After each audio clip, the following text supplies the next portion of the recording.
Welcome to The Leftovers. I'm Rachel Bell. If waiting 2 whole weeks for a new episode of Your Last Meal is way too long, we now release shows every Thursday. The Leftovers is audio left on the cutting room floor from last week's interview. And today you'll hear never-before-heard cuts from Dan Pashman, award-winning host of the Sporkful podcast, inventor of the pasta-shaped cascatelli, and author of the new cookbook, Anything's Postable. Several weeks ago, Dan popped over to my house in Seattle when he was on book tour. And in case you missed last week's episode, we played a little game. I blindfolded Dan and fed him various pasta shapes to see if he could identify them without using his eyes or hands. Am I allowed to massage it with my lips at all? Sure. You are being filmed, so. I don't know what website this is going to end up on. If you haven't seen the video of Dan massaging pasta with his lips while wearing my very cute fuzzy floral sleeping mask, head over to my Instagram page, Hello Rachel Bell, or you can find a link to the video in my Substack newsletter, rachelbell.substack.com. Okay, so that was last week's show, and now The Leftovers with Dan Pashman. This is the second time Dan's been on the show. I had him on in 2017 to talk about his last meal. So, of course, I asked you what your last meal is. I don't know if you remember what you said, but I'm curious to see if it's the same as last time. What did I say? It probably involved flour tortillas. It was anything in a, flour tortilla. Let's take a trip in the Wayback Machine to hear Dan say more about his last meal.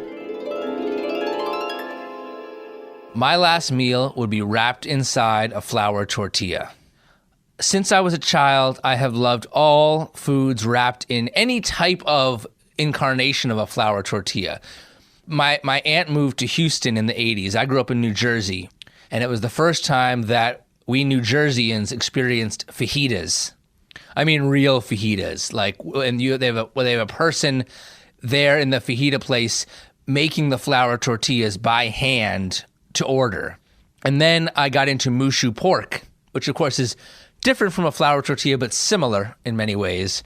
I got into Peking duck. I love burritos. I love nizami rolls.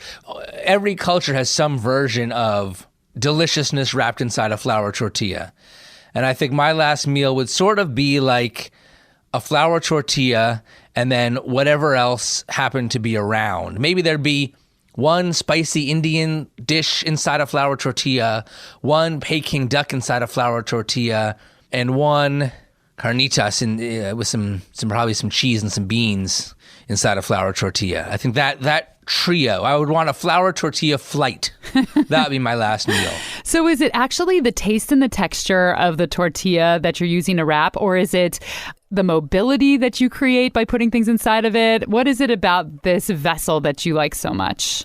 I think it's mostly taste and texture. I love the chewiness of it. If they put the flour tortilla on a griddle a little bit and crisp it a little bit on the outside and then chewy on the inside, and then you get this cavalcade of flavors pouring out from inside, that bite, I mean, oh, God, that's all I need right there. Okay, so it's 7 years later in 2024. Would Dan still choose anything wrapped in a flour tortilla as his last meal? I mean, I still love flour tortillas. I don't know. I mean, I guess now I'm obligated to say cascatelli. Kind of, yeah. Because it sort of has significance in my life. Yeah. So I guess I would say a flour tortilla filled with cascatelli. Oh, double carbs. Yeah, you got to. Yeah. You got to go all the carbs. I'm curious what tortillas you like, because I think all the ones at the supermarket are terrible, and I order mine from Kansas now. Do you know those? I know. Yeah, those style? are really good. Yeah, Why can't I think of the brand right now? Yeah. I've ordered those too. I can't remember what they're called. Yeah, those are really good. Oh, hi. Jumping in here. The brand of tortillas I couldn't remember is Caramello. And when you put them over a flame or you warm them up on a cast iron skillet, they get so chewy and so velvety. They have so much fat that they're almost translucent. And I am so spoiled by them. I would honestly rather have no tortilla than eat one of the bready commercial brands from the grocery store. If you're interested in becoming a complete and utter tortilla snob like I am, you can find a link to Caramello tortillas in the show notes. Okay, back to Dan. I really like Trader Joe's homemade flour tortillas. Oh, I haven't had those. Are those the ones that you heat up? Like they're part cooked? They're cooked, but Okay. they call them homemade. I mean, they're not. I don't know if they're made in a home. Yeah. But they're all like misshapen, so they look homemade, which is nice. Yeah. But those they're good, and like if you got to microwave them or throw them in a pan to warm them up. They got to be hot, but Yeah. they do have a nice chew to them and a good flavor. You've been on tour going across the country, touring your book. What has been the best thing that you've eaten on your tour? Ooh. I mean, the first couple of weeks it was so busy. It was hard for me to really enjoy eating as much as I like to when I travel. So just focused on book launch. In Philly, I ate at Laser Wolf. I've been wanting to go there. Well, and I have been there before, but Yeah. it's still probably the best thing I've eaten on tour. I mean, I love that restaurant. It's this great Israeli grill house. You go there and you get all of the salads. So what's genius about it is you only pick your entree meat or fish or vegetarian. There's do they fill the whole table it's up? like one of, so there's only maybe 6 or 8 choices, but whatever you pick, you get all of the salads. Yeah. And you get the hummus and the pita and the pickles and It's like Middle Eastern banchan. everything. And so what I love about it is it takes all the stress out of ordering, because you're never worried you're Yeah. going to miss out on something, because you're going to get so many, no matter what you order, you're going to get all these flavors.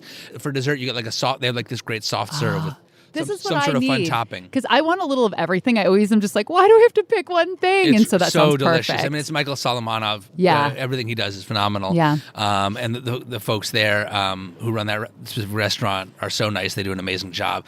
The name is so random, too, for a Middle Eastern restaurant. It sounds like somebody's punk band. It's sort of like a deep cut Jewish joke Broadway reference, because Oh. Laser Wolf is a character from Fiddler on the Roof. I didn't know that. Yes. I have not seen that for a very long Yeah, time. yeah. There's a character called Laser Wolf? Yes, but it's not spelled. So they changed this. It's spelled like Lazar. Uh-huh. Oh, okay. But it's pronounced like in the show they pronounced it like Laser Wolf. Uh-huh. I mean, maybe in Eastern Europe they would have pronounced it Like Laser Wolf. Lazar, yeah, or Lazar.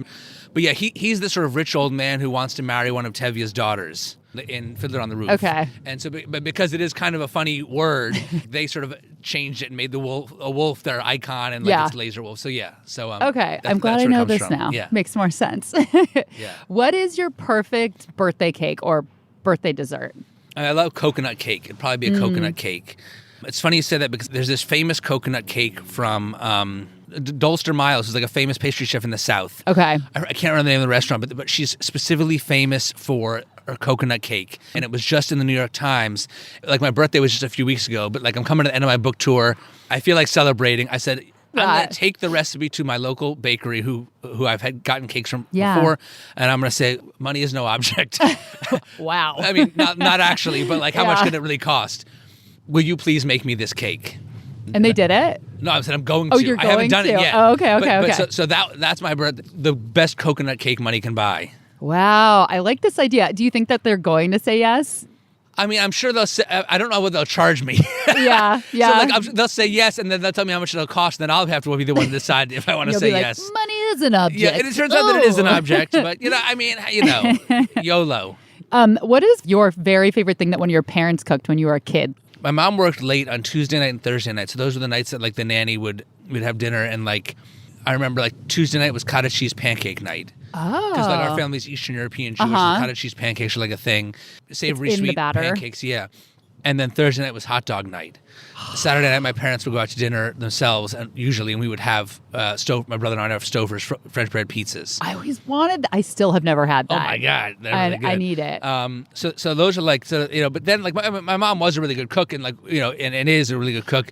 Sometimes the better a cook your parents are, the more you want garbage. Like I would walk down the frozen food aisle as if it was Bloomingdale's, looking at the TV dinners. I'm like, please, Yeah, and we were yeah. never allowed to get them. Right. Let's see. Oh, if you could turducken anything and make like a turducken style. So I have this thing that I want to make called balzanza. You would bake a meatball into a slice of lasagna, and then you'd wrap a pizza around it or roll it up and eat it. That sounds really good. Thank you, balzanza. You should trademark the name. I should. I mean, I did something a few years back. I always felt bad that vegetarians didn't have like a big showpiece. I know that Like on holidays? Like on holidays. Like I know that of course there's a lot of great vegetarian Nut loaf. dishes. Yeah. I had invented something called veggie duckin'. Take a giant banana squash and you stuff that with vegetarian stuffing, A and then spaghetti squash? I think it's called a banana squash. banana It's even squash. bigger. Never It's heard like of it. 3 feet. Okay. 2 to 3 feet long. And then there's stuffing, and then there was leeks, and then more stuffing, and then sweet potatoes. takes a couple hours to make it and cook it. And then you have and then you slice it. Yeah. That sounds good. It is really good. I know that there's a lot of great vegetarian sides, of course, but Yeah. like there's something about like a physically large sort of centerpiece dish, time-intensive thing that you wouldn't make on a weekday night that makes the holidays feel special. And I wanted vegetarians to have something like that. You're such a giver. I just want everyone to be happy. That's just Rachel. how you are. Dan mentioned when he was a kid, Thursday nights were hot dog nights. And in our first interview back in 2017, he told me this. In my house, Friday night was called cocktail party. and my mom would make a whole bag of Hebrew National mini hot dogs, essentially little Smokies, and put them out in the living room with ketchup and mustard. And my parents would have cocktails, and my brother and I would have Shirley Temples, and we would hang out in the living room eating mini hot dogs for dinner. That is so fun.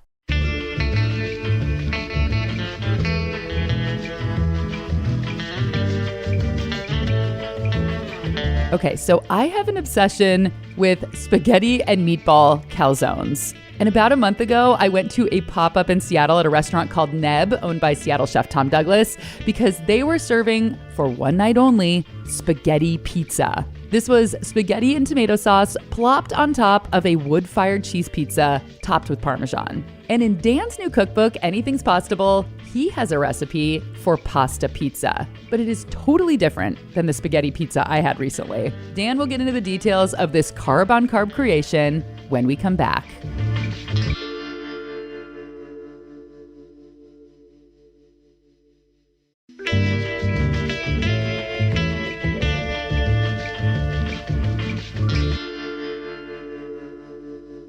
One of Dan's favorite recipes in his cookbook is pasta pizza. That's a dish that just came to me in a vision while I was driving, but it's a pizza, but the crust is made of pasta. You cook the pasta first, then you mix it with some egg and some oil, and you put it on a sheet pan, and you roast it, bake it until it starts to turn golden brown and crispy on the bottom. Then you top it like a pizza and cook it some more.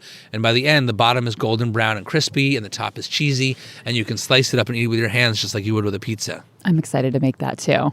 In the book, there are 2 recipes for toppings: charred broccoli with chili crisp and artichoke feta and za'atar. If you haven't heard, I wrote a cookbook too. It's called Open Sesame, 45 sweet and savory recipes for tahini and all things sesame, and it will be out in the world in November. Making a cookbook takes a long time, so I was eager to talk to another cookbook author about their experience. After I sent my final manuscript off, suddenly I was like, maybe the book is terrible. Maybe everything tastes gross. I was like, I don't know. And I started like retesting. I was like, okay, that's good. Okay, right. Okay.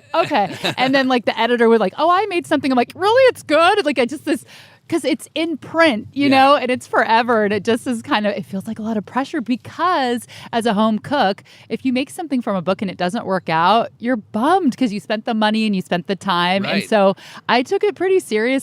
You know, the recipes have to work. Yeah. Yeah. No, 100%. That's the most stressful thing about making the book. I thought going in, the thing I would agonize over would be more like the ingredients. Like, should it be 1 teaspoon more of this or 1 teaspoon less of that? And there were some times that I struggled a bit, but that wasn't that hard. The thing that I really agonized over was writing the instructions. Yes. Because you have to try to anticipate every possible way that it could go wrong for anybody, you know? Yeah.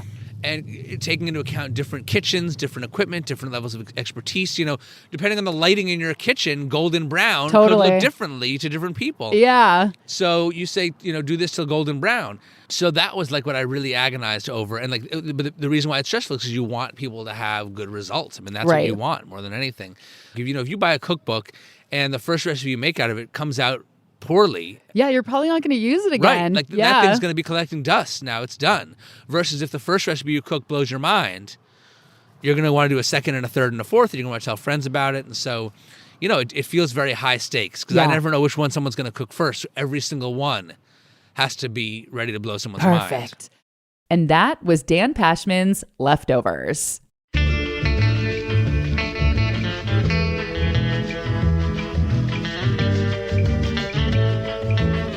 Make sure you listen to last week's full episode with Dan Pashman. The Leftovers and Your Last Meal are both products of Seattle's Cascade PBS. This episode was co-produced, mixed, and mastered by Isaac Kaplan-Woolner, and created, hosted, and co-produced by me. Original theme music by Prom Queen. If you're interested in picking up my cookbook, Open Sesame, pre-orders are open now. You can search for it online everywhere from Amazon and Target to smaller bookstores like my favorite Seattle cookbook store, Booklarder. I'm Rachel Bell, and this is The Leftovers.